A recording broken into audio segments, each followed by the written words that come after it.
And it's raining again today. Although certain spots, it actually looks like it's sunny at times, but just drizzling ever so slightly.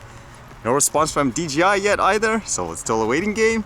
But I guess with that in mind with drones, it's kind of interesting reading this today, where a lot of people are afraid of people attaching explosives and weapons on drones. This one here says, 2 stand trial for making exploding drones in Mexico. Prosecutors in Mexico say 2 men have been ordered to stand trial for allegedly making explosive-laden drones of the kind that have been used in recent attacks on police and soldiers. The Attorney General's office said the 2 were arrested a year ago in the central states of Puebla and Morelos. They face charges of violating federal firearms laws. The evidence suggests the tactic of sending out drones with packets of explosives have been in use longer than previously thought. But with that in mind, it was kind of interesting because there was this twist in this article where it talks about it may not have been as effective as they thought it would be. It says, he said the drone attacks were worrisome, but not as effective as the cartels might desire because the relative light devices cannot carry enough explosives to do significant damage.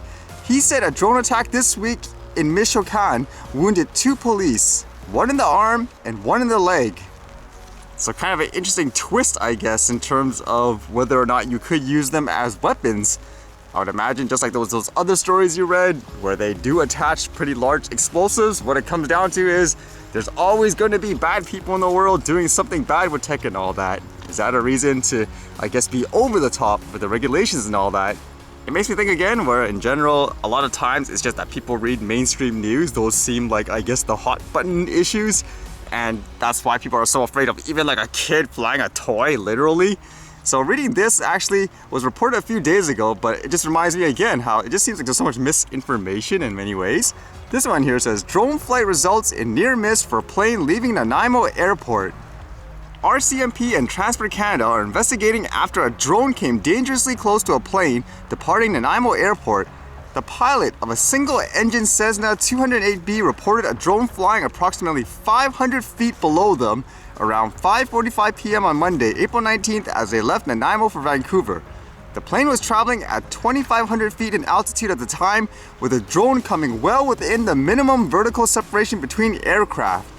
All drone pilots, whether commercial or recreational, are responsible to fly their drone safely in accordance with the rules and to ensure that their drone is not flown in a manner that is reckless or negligent, negatively affects aviation safety or the safety of Canadians. Simon Rivet, manager of media relations for Transport Canada, said. So it's one of those things where, from what I gather in this report, no actual tangible proof again that there was a drone and so forth, but it seems like people are so quick to jump on this, yet with actual real tangible stuff, like for example RCMP crashing drones into helicopters, nothing is said about that.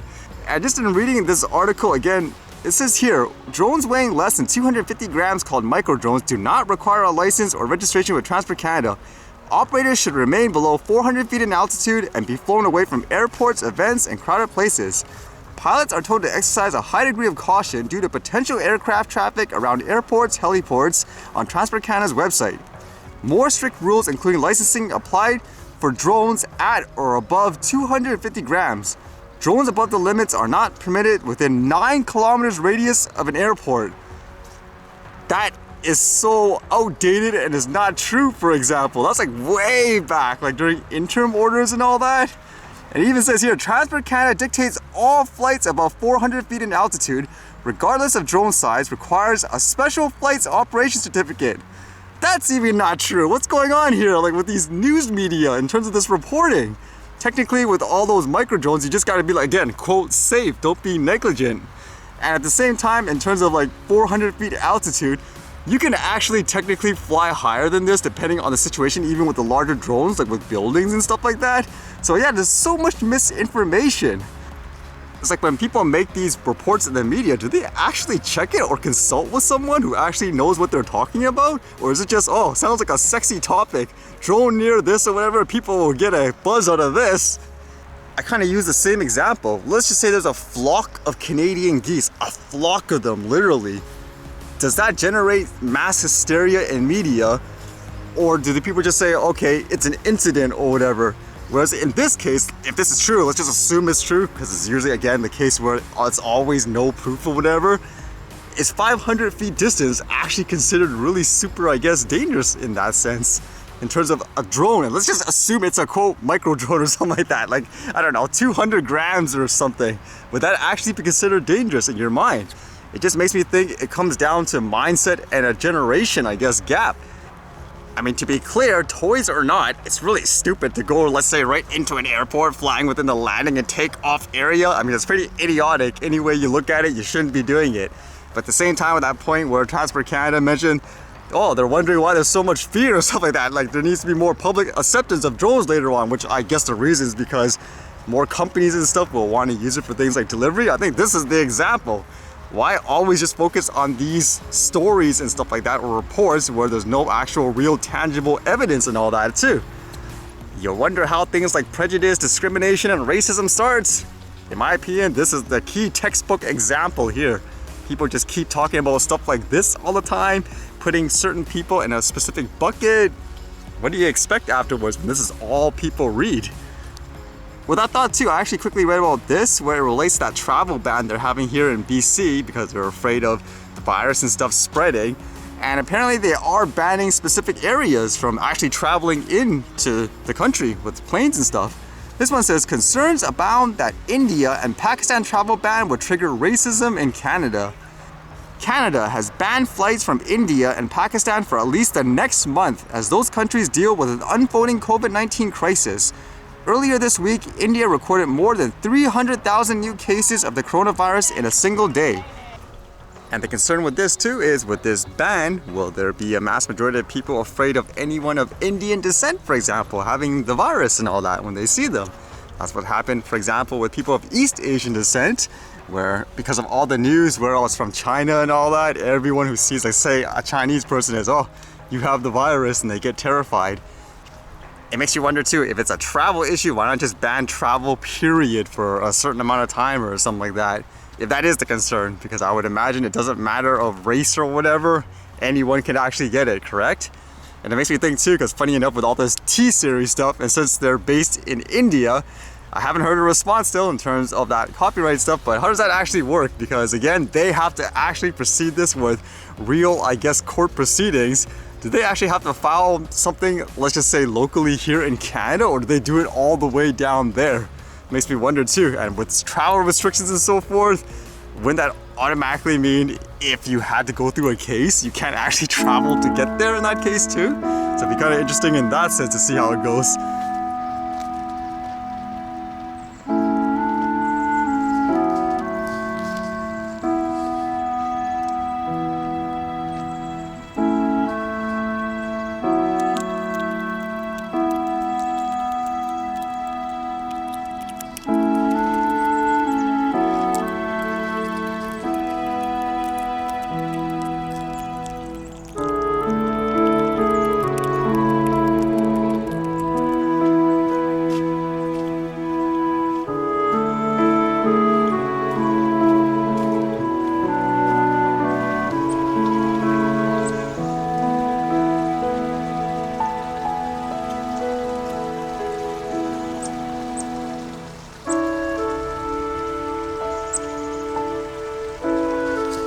I get birds calling us.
Alright, see you guys later.